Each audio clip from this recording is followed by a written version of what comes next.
Plans and permits are a vital part of Danley's 6-step garage construction process.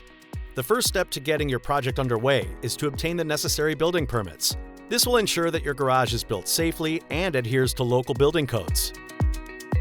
This can be a lengthy step as building codes, processes, and timeframes vary widely by municipality. But don't fret, the Danley's team manages the entire process, including covering all fees associated with obtaining your permit. If your garage project requires a plat of survey, we'll obtain one from a local licensed surveying company. If applicable, we'll prepare blueprints and aerial sketches to confirm all construction specifics with you.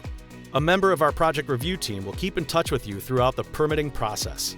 We'll confirm your garage selections and answer any questions you may have prior to submitting the plan documents to your village. Once we receive the approved building permit, we'll check everything over one last time before gearing up for construction. At this stage, it'll be time to move on to the next phase of the project.